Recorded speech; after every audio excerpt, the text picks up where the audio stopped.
नमस्कार।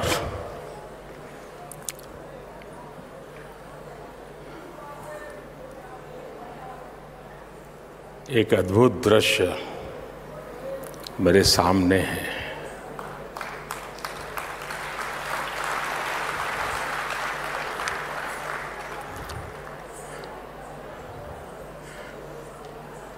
भव्य है,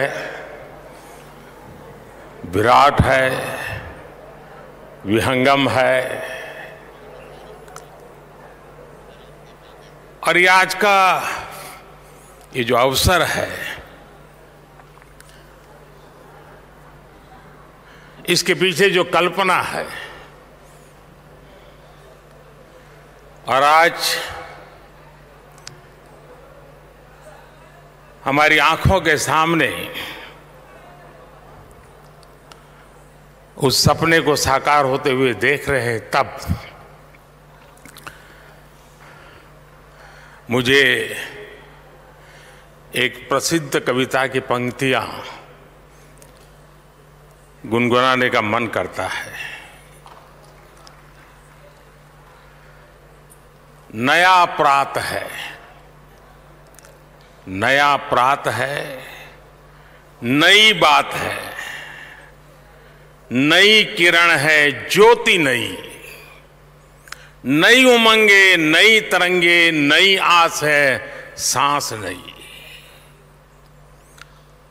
उठो धरा के अमर सपूतों, उठो धरा के अमर सपूतों, पुनः नया निर्माण करो, जन जन के जीवन में फिर से नई स्फूर्ति, नव प्राण भरो।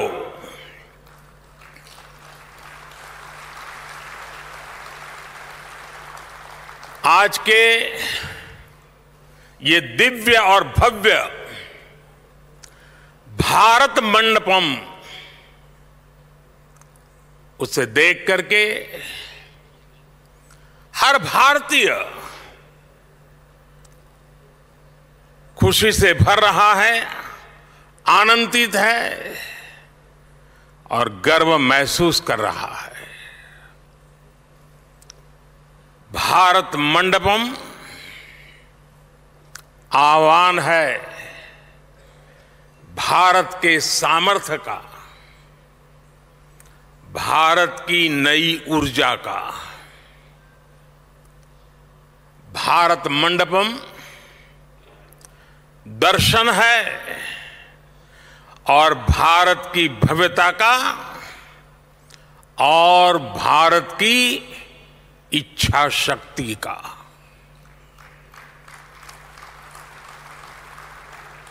कोरोना के कठिन काल में जब हर तरफ काम रुका हुआ था, हमारे देश के श्रमजीवियों ने दिन रात मेहनत करके इसका निर्माण पूरा किया है।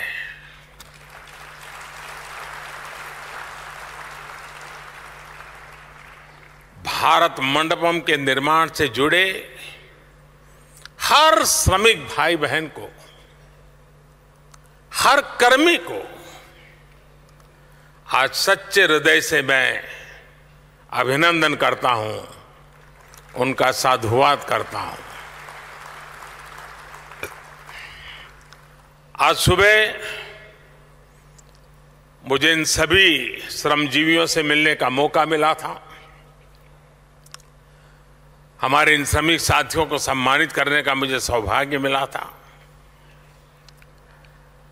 आज उनकी मेहनत देख पूरा भारत विस्मित है, भारत चकित है।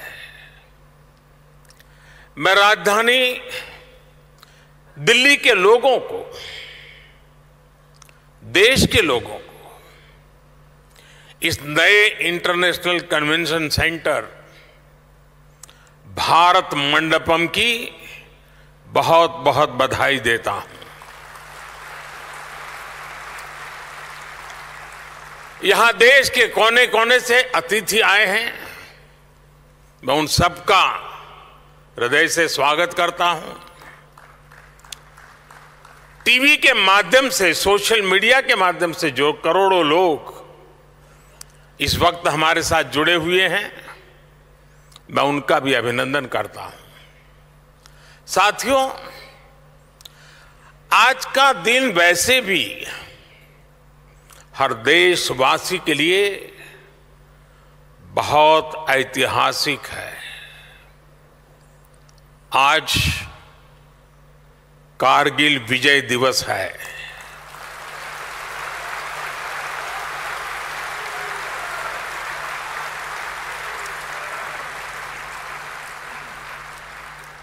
देश के दुश्मनों ने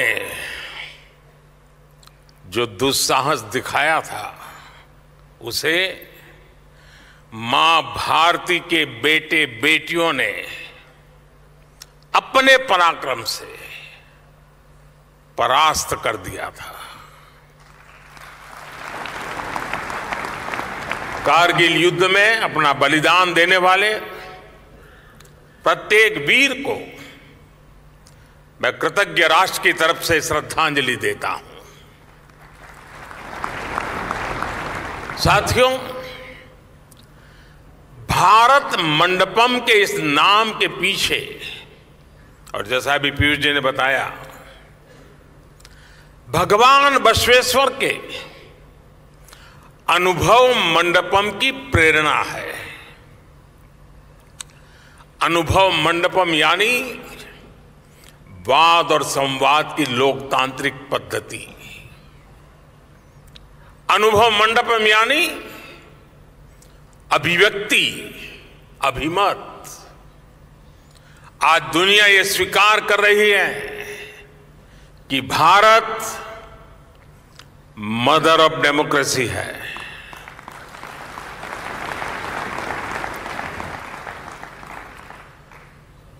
तमिलनाडु के उत्तरा मेरूर में मिले शिलालेखों से लेकर वैशाली तक भारत की वाइब्रेंट डेमोक्रेसी सदियों से हमारा गौरव रही है। आज जब हम आजादी के 75 वर्ष होने पर अमृत महोत्सव मना रहे हैं, तो ये भारत मंडपम हम भारतीयों द्वारा अपने लोकतंत्र को दिया एक खूबसूरत उपहार है। कुछ हफ्तों बाद यहीं पर G20 से जुड़े आयोजन होंगे। दुनिया के बड़े बड़े देशों के राष्ट्राध्यक्ष यहां उपस्थित होंगे। भारत के बढ़ते हुए कदम और भारत का बढ़ता हुआ कद, इस भव्य भारत मंडप से पूरी दुनिया देखेगी। साथियों, आज पूरी दुनिया इंटरकनेक्टेड है,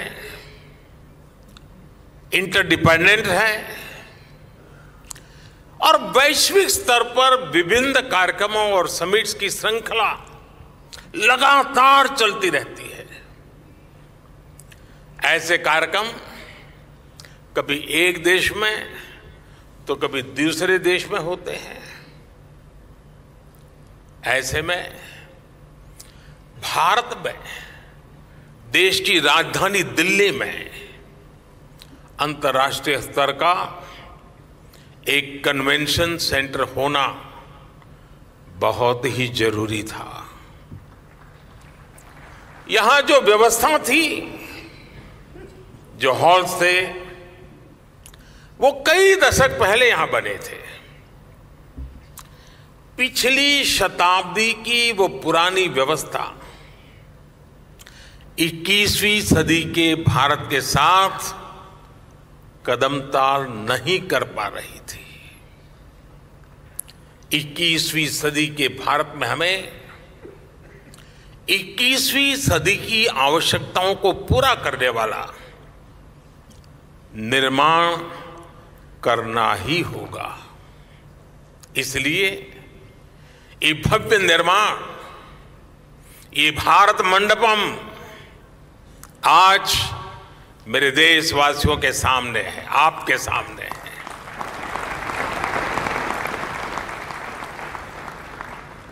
भारत मंडपम देश विदेश के बड़े बड़े एग्जीबिटर्स को मदद करेगा। भारत मंडपम देश में कॉन्फ्रेंस टूरिज्म का बहुत बड़ा जरिया बनेगा। भारत मंडपम हमारे स्टार्टअप्स की शक्ति को शोकेस करने का माध्यम बनेगा।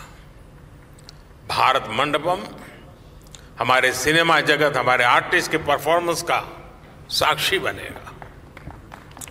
भारत मंडपम हमारे हस्तशिल्पियों, कारीगरों, बुनकरों के परिश्रम को प्लेटफॉर्म देने का एक महत्वपूर्ण माध्यम बनने वाला है। और भारत मंडपम आत्मनिर्भर भारत और वोकल फॉर लोकल अभियान का प्रतिबिंब बनेगा। यानी इकोनॉमी से इकोलॉजी तक, ट्रेड से टेक्नोलॉजी तक, ऐसे हर आयोजन के लिए ये विशाल परिश्रम और ये विशाल परिसर, ये भारत मंडपम बहुत बड़ा मंच बनेगा। साथियों, भारत मंडपम जैसी इस व्यवस्था का निर्माण कई दशक पहले हो जाना चाहिए था, लेकिन शायद मुझे लगता है बहुत से काम मेरे हाथ में ही लिखे हुए हैं।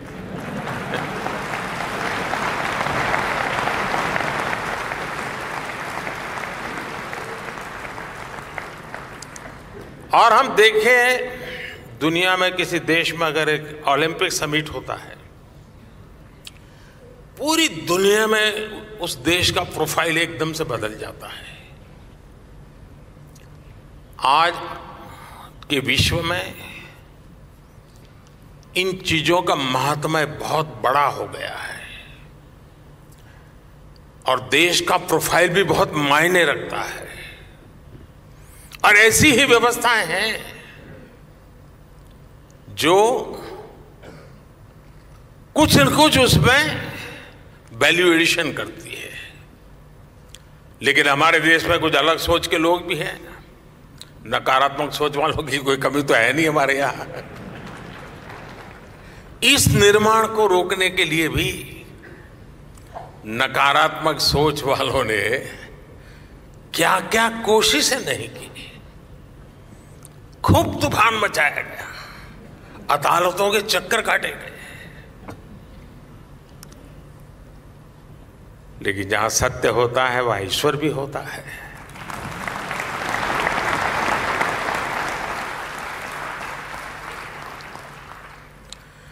लेकिन अब यह सुंदर परिसर आपकी आंखों के सामने मौजूद है। दरअसल कुछ लोगों की फितरत होती है हर अच्छे काम को रोकने की, टोकने की। अब आपको याद होगा जब कर्तव्य पथ बन रहा था तो न जाने क्या क्या कथाएं चल रही थी। फ्रंट पेज पर, ब्रेकिंग न्यूज में क्या कुछ चल रहा था। अदालत में भी न जाने कितने मामले उठाए गए थे। लेकिन जब अब कर्तव्य पथ बन गया, वे लोग भी दबी जुबान में कहने लगे, यार अच्छा हुआ है, कुछ देश की शोभा बढ़ाने वाला है। और मुझे विश्वास है कुछ समय बाद भारत मंडपम के लिए भी वो टोली खुल करके बोले या ना बोले, लेकिन भीतर से तो स्वीकार करेगी। और हो सकता है किसी एक समारोह में यहां आकर के लेक्चर देने भी आ जाएंगे।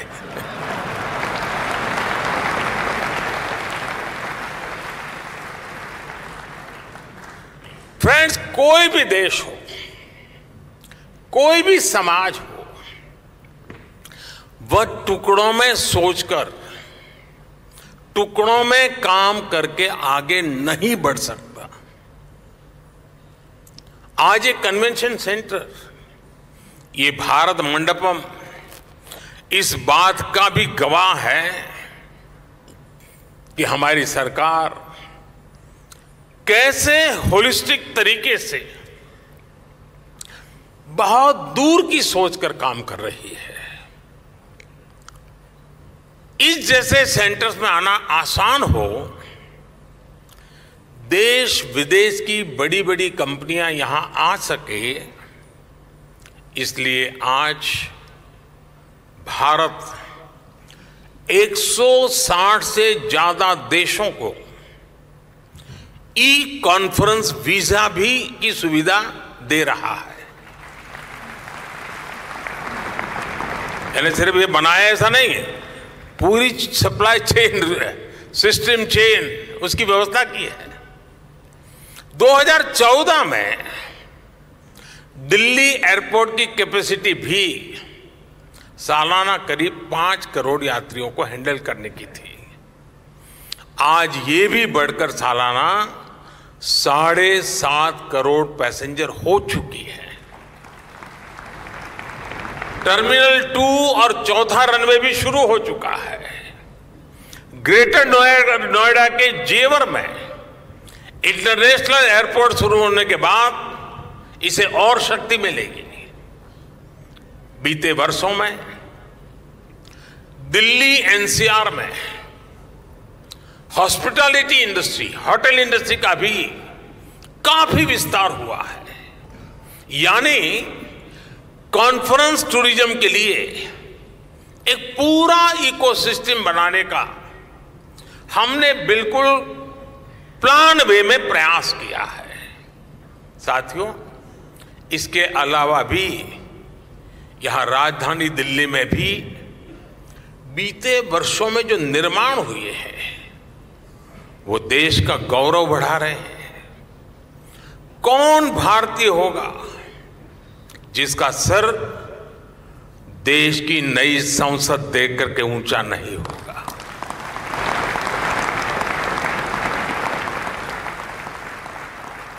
आज दिल्ली में नेशनल वॉर मेमोरियल है, पुलिस मेमोरियल है, बाबा साहब आंबेडकर मेमोरियल है। आज कर्तव्य पथ के आसपास सरकार के आधुनिक ऑफिसेस, दफ्तर, उस पर बहुत तेजी से काम चल रहा है। हमें वर्क कल्चर भी बदलना है, वर्क एनवायरनमेंट भी बदलना है। आप सब ने देखा होगा प्राइम मिनिस्टर्स म्यूजियम से आज नई पीढ़ी को देश के सभी पूर्व प्रधानमंत्रियों के बारे में वहां जानने का मौका मिल रहा है। जल्द ही दिल्ली में, और ये भी आप लोगों के लिए खुशखबरी होगी, दुनिया के लिए भी खुशखबरी होगी, जल्द ही दिल्ली में दुनिया का सबसे बड़ा, और जब मैं कहता हूं दुनिया का सबसे बड़ा, मतलब दुनिया का सबसे बड़ा, दुनिया का सबसे बड़ा म्यूजियम युगे युगीन भारत भी बनने जा रहा है।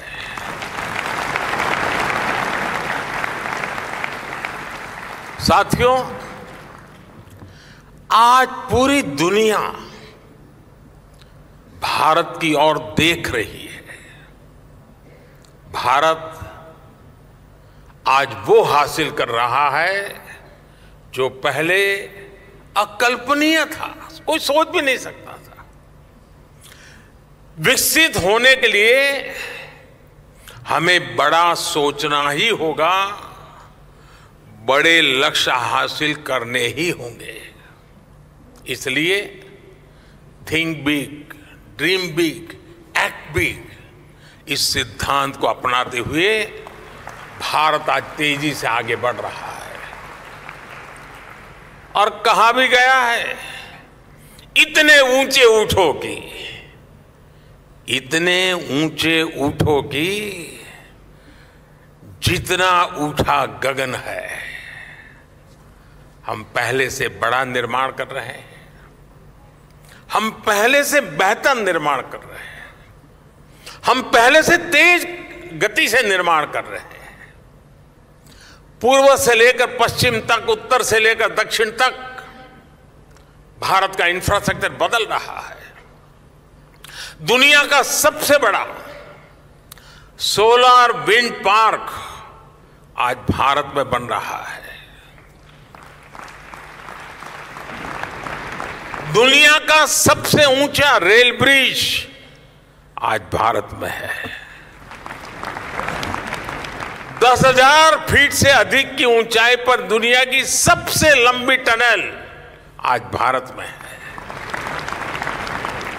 दुनिया की सबसे ऊंची मोटरेबल रोड आज भारत में है। दुनिया का सबसे बड़ा क्रिकेट स्टेडियम आज भारत में है। दुनिया की सबसे ऊंची प्रतिमा आज भारत में है।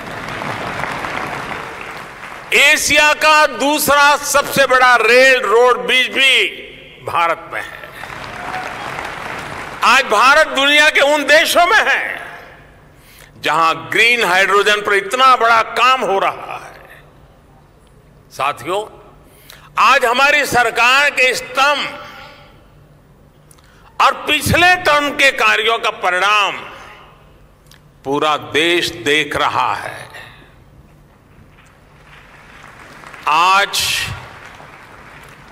देश का विश्वास पक्का हो गया है कि अब भारत की विकास यात्रा रुकने वाली नहीं है।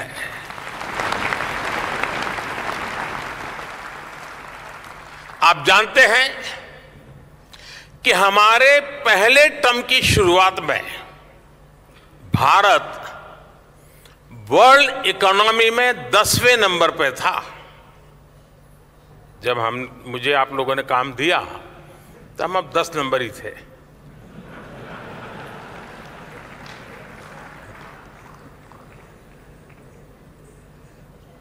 दूसरे टर्म में आज भारत दुनिया की 5वीं सबसे बड़ी इकोनॉमी है।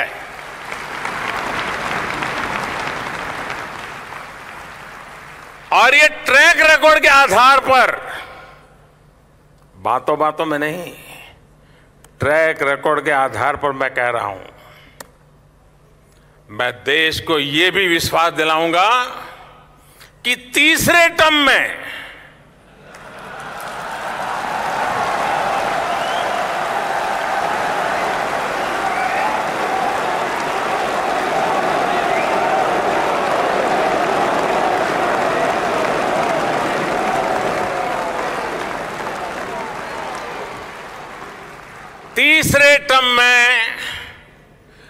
दुनिया की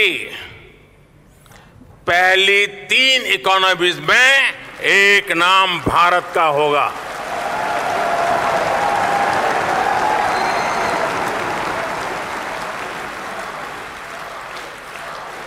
यानी तीसरे टर्म में पहली 3 इकोनॉमी में गर्व के साथ हिंदुस्तान खड़ा होगा। दोस्तों,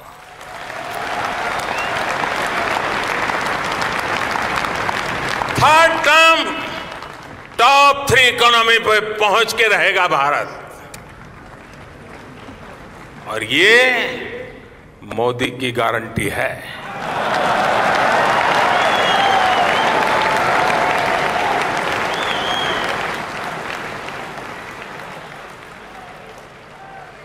मैं देशवासियों को ये भी विश्वास दिलाऊंगा कि 2024 के बाद हमारे तीसरे टर्म में देश की विकास यात्रा और तेजी से बढ़ेगी।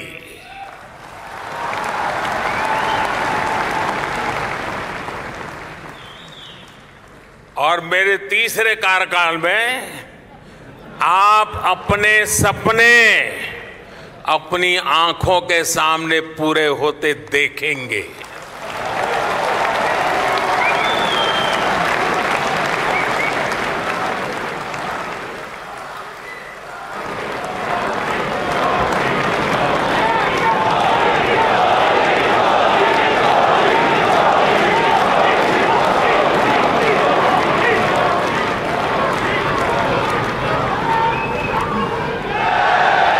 साथियों, आज भारत में नवनिर्माण की क्रांति चल रही है। बीते 9 साल में भारत में आधुनिक इंफ्रास्ट्रक्चर के निर्माण के लिए करीब करीब 34 लाख करोड़ रुपए खर्च किए गए हैं। 34 लाख करोड़। इस साल के बजट में भी कैपिटल एक्सपेंडिचर 10 लाख करोड़ रुपए रखा गया है।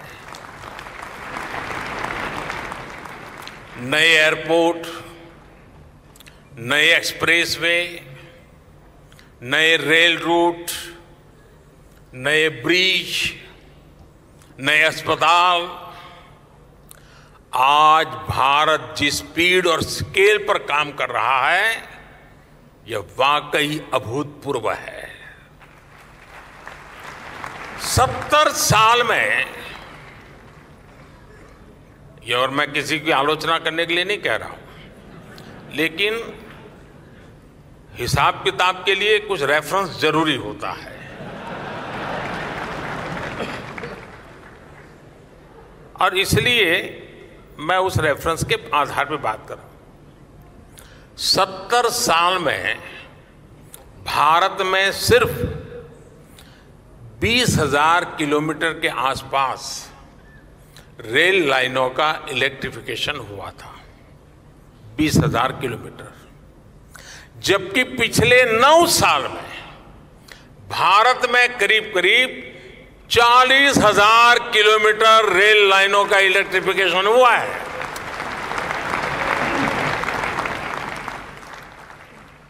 दो 2014 से पहले हमारे देश में हर महीने सिर्फ 600 मीटर, किलोमीटर मत समझना, सिर्फ 600 मीटर नई मेट्रो लाइन बिछाई जा रही थी। आज भारत में हर महीने 6 किलोमीटर नई मेट्रो लाइन का काम पूरा हो रहा है।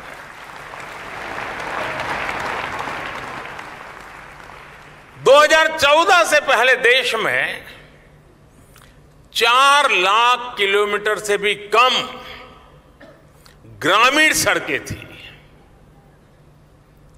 आज देश में 7.25 लाख किलोमीटर से भी ज्यादा ग्रामीण सड़कें हैं। 2014 से पहले देश में करीब करीब 70 के आसपास ही हमारे एयरपोर्ट थे, 70। आज देश में एयरपोर्ट्स की संख्या भी बढ़कर 150 के आसपास पहुंच रही है। 2014 से पहले देश में सिटी गैस डिस्ट्रीब्यूशन सिस्टम भी सिर्फ 60 शहरों में था, 60। अब देश में सिटी गैस डिस्ट्रीब्यूशन सिस्टम 600 से भी ज्यादा शहरों में पहुंच गया है। साथियों, बदलता हुआ भारत आज पुरानी चुनौतियों को समाप्त करते हुए आगे बढ़ रहा है। हम समस्याओं के स्थायी समाधान पर, परमानेंट सॉल्यूशन पर जोर दे रहे हैं। और इसका एक उदाहरण पीएम गति शक्ति नेशनल मास्टर प्लान भी है। यहां उद्योग जगत के साथी बैठे हैं, मैं चाहूंगा कि आप जाकर उस पोर्टल को देखिए। देश में रेल, रोड जैसे फिजिकल इंफ्रास्ट्रक्चर के लिए, स्कूल बनाने हो, हॉस्पिटल बनाने हो, ऐसे सोशल इंफ्रास्ट्रक्चर के लिए पीएम गति शक्ति नेशनल मास्टर प्लान एक बहुत बड़ा गेम चेंजर साबित होने जा रहा है। इसमें अलग अलग लेयर के 1600 से ज्यादा अलग अलग लेयर्स के डेटा उसके अंदर डिजिटल प्लेटफॉर्म पर लाया गया है। कोशिश यही है देश का समय और देश का पैसा पहले की तरह बर्बाद ना हो। साथियों, आज भारत के सामने बहुत बड़ा अवसर है। आज से 100 साल पहले, मैं पिछली शताब्दी की बात कर रहा हूं, आज से 100 साल पहले जब भारत आजादी की जंग लड़ रहा था, तो वो पिछली शताब्दी का तीसरा दशक मैं आपका ध्यान आकर्षित करना चाहता हूं। 1923-1930 का वो कालखंड याद कीजिए। पिछली शताब्दी का तीसरा दशक भारत की आजादी के लिए बहुत अहम था। इसी प्रकार 21वीं सदी का ये तीसरा दशक भी उतना ही महत्वपूर्ण है। पिछली शताब्दी के तीसरे दशक में ललक थी, लक्ष्य था स्वराज्य का। आज लक्ष्य है समृद्ध भारत का, विकसित भारत बनाने का। उस तीसरे दशक में देश आजादी के लिए निकल पड़ा था। देश के कोने कोने से आजादी की गूंज सुनाई देती थी।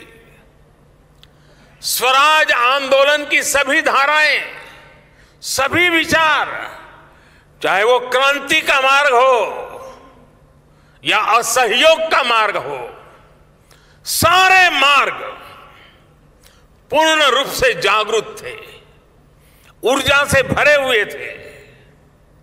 इसी का परिणाम था कि इसके 25 साल के भीतर भीतर देश आजाद हो गया।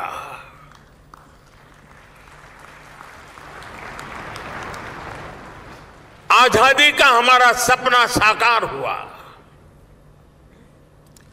और इस शताब्दी के इस तीसरे दशक में हमारे सामने अगले 25 साल का लक्ष्य है।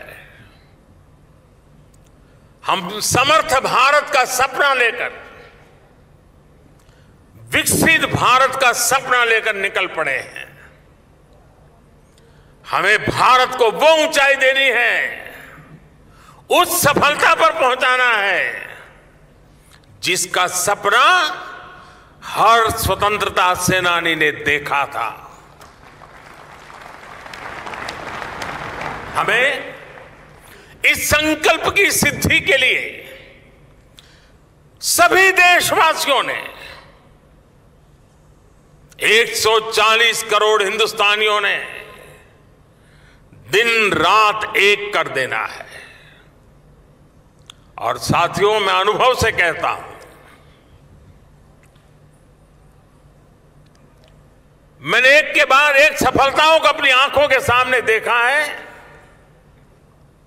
मैंने देश की शक्ति को भली भांति समझा है,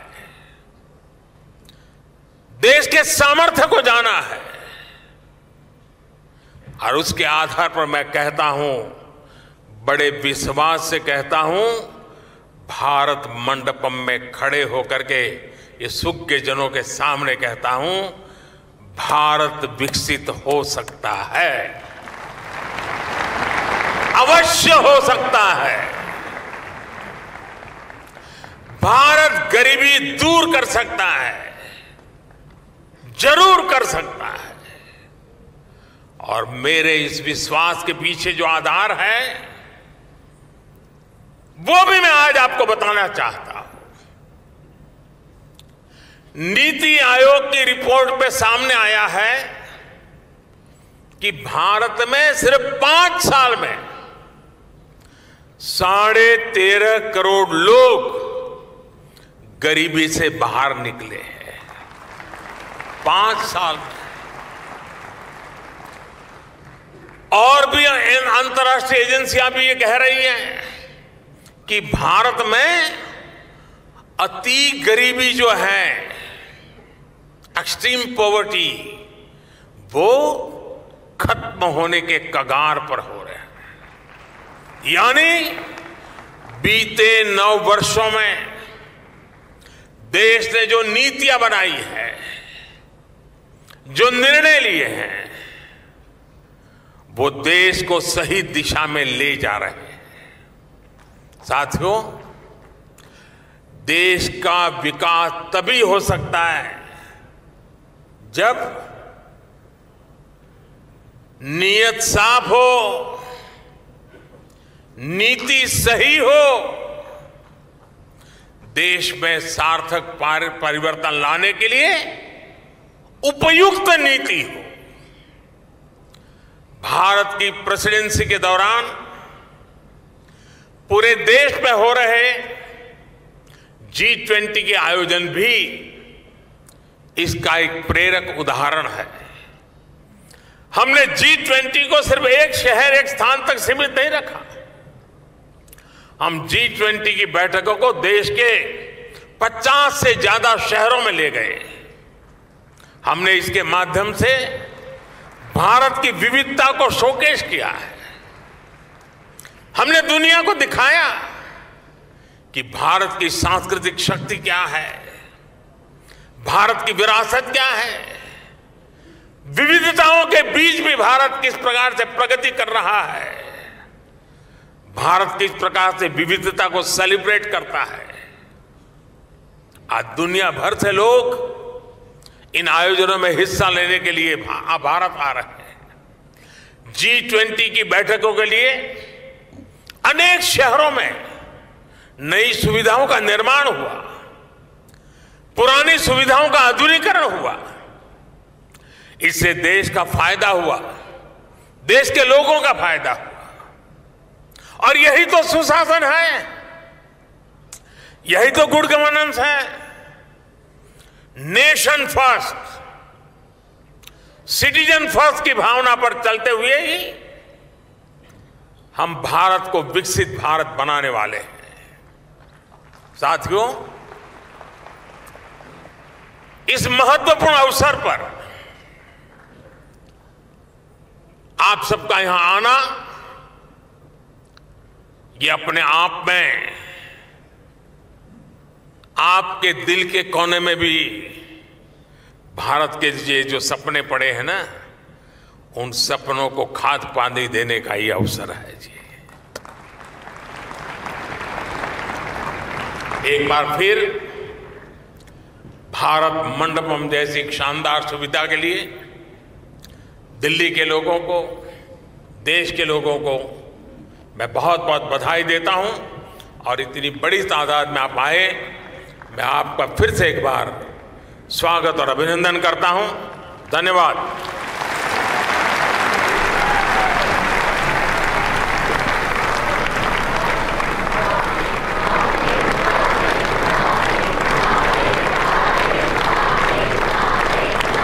आपका बहुत बहुत धन्यवाद माननीय प्रधानमंत्री जी। आपके उत्प्रेरक उद्बोधन के लिए आपका हृदय से आभार। देश को पुनः परम वैभव की ओर ले जाने को समर्पित विकास सुशासन के नए युग की नींव रखकर विकास के नए अध्याय का प्रारंभ करने वाले, विश्व मंच पर भारत की साख को बढ़ाने वाले